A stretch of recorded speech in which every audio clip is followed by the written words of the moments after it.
Hey guys, welcome back to the channel. Last time we got the Duramax sitting in the Jeep. Right now it's just sitting on a block and the exhaust manifold sitting on the frame. But our biggest hurdle was the steering gearbox here. So today our goal is get the engine out, get the gearbox off. We might have to notch the firewall, not really sure yet. But we're gonna get this engine out, we're gonna take this off, we're gonna get everything cleaned up, get it stuffed back in, see if we can get it where we want it sitting. We're gonna get motor mounts built today. I picked up some motor mount isolators. Hopefully these will work. They were cheap, they're readily available. If we ever have to replace them, we can. But let's get this ripped out, get the steering gearbox out of the way, and see if we get this all the way in.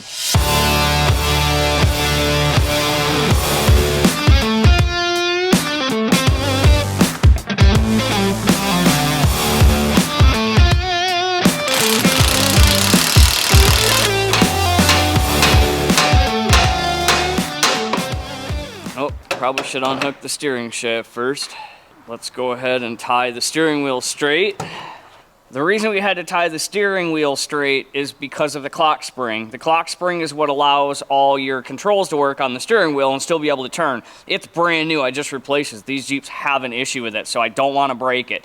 So I tied the steering wheel straight with the seat belt. That way, this can't turn anymore. We're gonna take this steering shaft off here so that way we can move the gearbox forward. We just don't want to damage that clock spring. Not too bad. Put the bolts back in here so that way they don't get lost.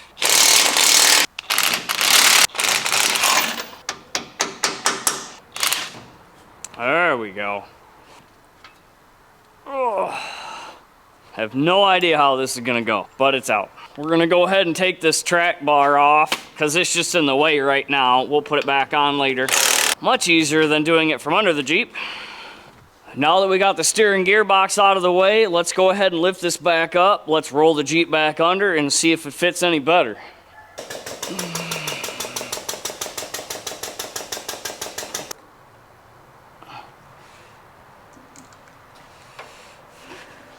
These heater core lines are in the way. Let's just get them out of the way too. All right, round two. Look at all the room without that steering gearbox in here. I don't know if it's gonna fit, but it's in there. We're definitely gonna have to notch that lower corner there. Unfortunately, we are going to have to. All right, so you guys can see what I'm seeing here. Way down there, our exhaust downpipe. Of course, it doesn't want to focus. There we go. The downpipe's hitting the firewall. So we got to notch that area right there. But you can see how much more room we have up here with that gearbox out of there. Don't really know exactly how this is all going to work, but it's going to work. That looks really cool. So we've kind of marked out there where the firewall needs to be notched for the downpipe. We need to kind of take out, there we go, we need to take out this hump right here. We probably are going to end up coming all the way up to here, and I'll show you on the inside. We've got the carpet pulled back, and there's the hump that we're going to go ahead and cut out. We'll do this as clean as we can and make it so it's not even noticeable from the inside.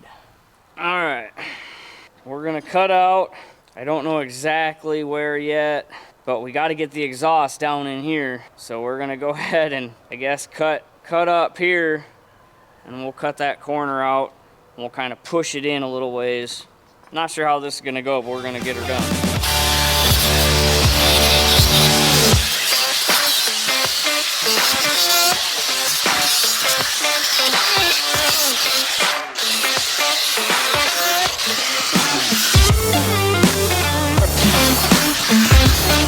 Alright, let's test fit it again. There is room to go back a little bit more. So I think what we'll do is we'll cant the engine just a little bit that way. And that's gonna sit really nice right there. Alright, after what felt like an entire day of grinding, the old 3.6 motor mounts are completely gone, and it looks amazing. and here's a little better look at what we did. I did open up the hole just a little bit. I'm not sure that you can actually see that, never mind. But we're gonna go ahead and test fit the engine in here again. We also removed the motor mounts from the engine, so we're gonna put this in and see about making some motor mounts. Okay, I don't know if I lost any of that footage, but we were just test fitting the engine back in place since we took off the Jeep factory motor mounts. It's tight. Wow, focus. I don't know if that's really showing what it needs to show, but it's tight, but it fits. Let's work on figuring out what we're doing for motor mounts. Here's the motor mount for the passenger side. And what we did is I traced it on a piece of 1/4 inch plate. I'm gonna cut this out, drill those holes. We'll get this bolted on the motor. We'll go from there. All right, here's what we got.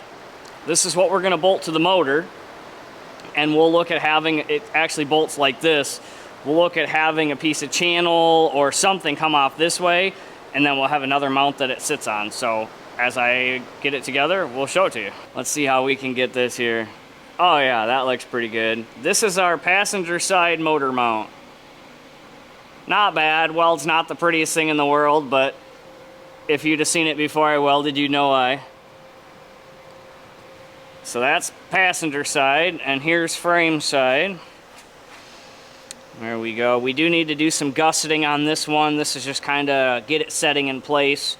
We're gonna have some clearance issues down here on our trailing arm, but we're putting a more of a lift on this than the 2 inch, and then we'll do some clearance and some gusseting. But let's go ahead and test fit it. All right, passenger side motor mount done. Engine in. See if we can get this to focus. There we go. Yeah. So now on to driver's side. You see I'm wearing a coat. It's cold. We're struggling to get moving. Welcome to Michigan. But we're back on the Jeep. It feels like it's been 3 weeks, because it actually has been. Today we're gonna work on motor mounts. One of the things we had to move was the steering gearbox. It was in the way. It just overall was in the way. So I found out I can move the steering gearbox forward a couple inches. So I have removed the steering gearbox, and the engine is exactly where I want, and we're gonna work on getting motor mounts built. But what we have to figure out is, if I move the gearbox 50% forward, which means like 2.5, 3 inches, is my steering gearbox going to miss the radiator, and is the steering shaft going to miss the heads of my injectors? And then we get these motor mounts built. We have a lot of things we want to do. We're really excited to drive it, but we got to do the obvious things first. So we're going to figure all this out. We're putting the core support back in so we can set the radiator in, and we see how much clearance we have from the radiator to the gearbox. The last thing we want to do is move the gearbox so far forward it hits our radiator. We're already undersized on our radiators. Look at that, it works when you line it up. And is it gonna go in?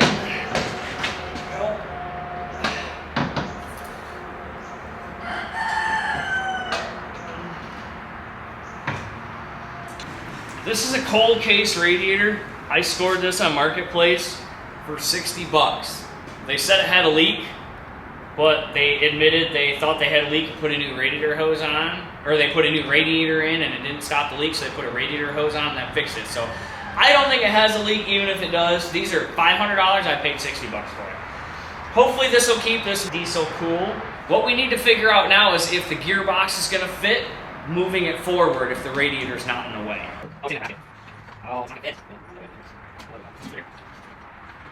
Well, we were close. I think it's about an inch off for the mechanical fan to fit. We'll shorten it. We'll shorten that. Would it be smarter to get the gearbox in place and then put the radiator in? Probably. There we go. Dude, there's actually a lot of room. Here, let me step down so I can hide under the bar. There you go.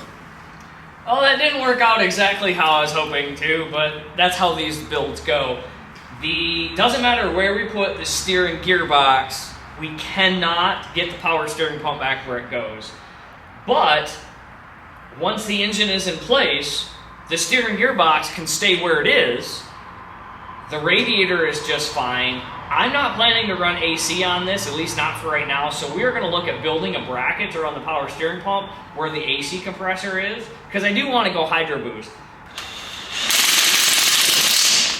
That looks really good. I'm bummed about the power steering pump, but it's not the end of the world. So look, you can see now there's like 3/8 of an inch instead of a 1/4 inch. Steering gearbox is back where in its original home. There's only 2 of the 4 bolts in. We are having some interference issues with our steering shaft and the side of the motor, which I do remember before. What are we still rubbing on? Oh, on the injector. That's cool. It's perfect. It'll keep it nice and polished. Okay, back to what we were talking about, guys. Oh, that was pretty funny. All right, so the steering shaft coming out of the firewall actually angles towards the passenger side and down. And we're having interference with our injector return lines and harnesses. What we did is the right thing, and we just cut off an inch off the steering shaft, or the shaft coming out of the steering column. And what that does is that brings us further back towards the driver's side, and up just a little bit. So this right here should theoretically give us the clearance we need. It's just a square shaft, and I was already talking about making a new steering shaft anyway. Not that big of a deal. Let's see if we put the shaft back in, if that gives us the clearance we need. Okay, we're almost all the way on. Almost doesn't turn your tires, Tim. Oh, but it does. We have a little friend that comes visits us every once in a while. A little camera shy, apparently.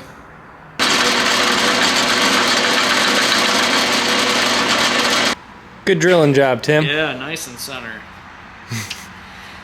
This is our engine side motor mount. All done.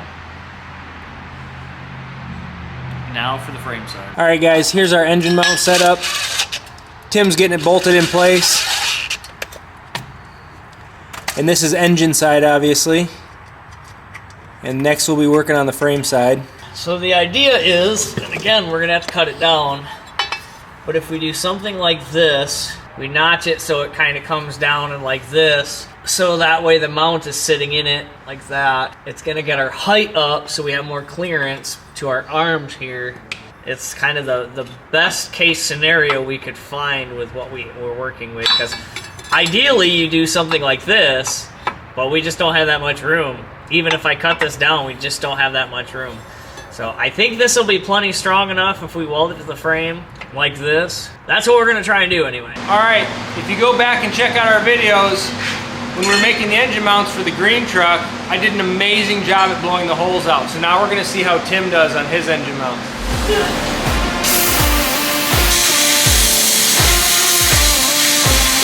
We'll see how good of a hole you did. Gotta hold it up. Yeah. All right, guys, here's the hole that Tim cut. I think mine was better. Looks kind of square to me, Tim. Not perfect, but it'll work. All right, here's our initial kind of mock-up of our frame side. Does that help? Oh my gosh, it's amazing, Tim. Well done. Okay, anyways, this is the kind of initial frame side mock-up of that mount. Right now we're trying to see if we need to take a little bit more off of kind of in between where the 2 metal pieces meet. We don't want them to touch, obviously. So we're gonna have to cut a little bit more off of that, a little bit more room to move. Other than that, that's gonna be about what it is. Well, we got the mounts all fabbed up. The passenger side's kind of tight and stubby because we're keeping the engine to the passenger side. You saw me do those. And then the driver's side is done. The engine side was just a mirror image. Engine driver side was a mirror image of the passenger side. But the frame side we did a little bit different. We did from underneath, and I really like the way it turned out. Even though we've got this just tack welded to the frame, we've actually had the weight of the engine sitting on this, and it sits really nice. We're really happy with the way it turned out. Next, we're gonna gusset up these mounts. We're gonna add some extra steel and just make sure that the whole frame is carrying the weight, not just a small part, because we don't know. The mount's not gonna fail, but is there a risk we could peel off the frame? So if we bring it out from the top, that just means the whole side of the frame is carrying the weight. That side is a little bit tighter, but we can still add gusseting. We just had to get them there. Now that they're there, they're lined up, the engine's where we want it, We gusset it up, we paint it. Next time, we're gonna have this thing setting in place for the last time. I'm not worried about painting the engine right now. We'll deal with that later. Most likely, I'll take the body off and we'll do the whole frame and clean it up. But that's very exciting. We may have some clearance issues between our mounts and the control arms. We'll deal with that. We already know we're gonna have to add a little bit more height to this, which isn't a problem. I knew that going in. And then this cross member right here that we cut out, we think we're actually gonna be able to put back, maybe just a little bit different orientation, but in the same place. We can still hook this brake line to it. It's coming together really well. Very excited. You saw us cut this steering shaft back. I'm gonna get the stuff to make a whole new steering shaft that goes, the intermediate shaft that goes to the gearbox. We didn't end up having to move the gearbox after all.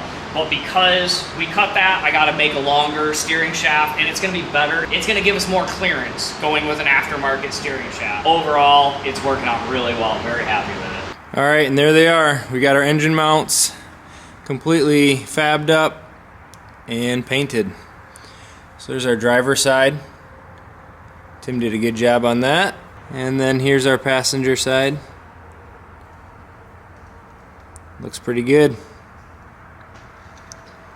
If the engine falls out, we know it didn't work. Next time, we'll get that little bit done. We'll get it set in the frame, get the transmission on the back, and see how that works.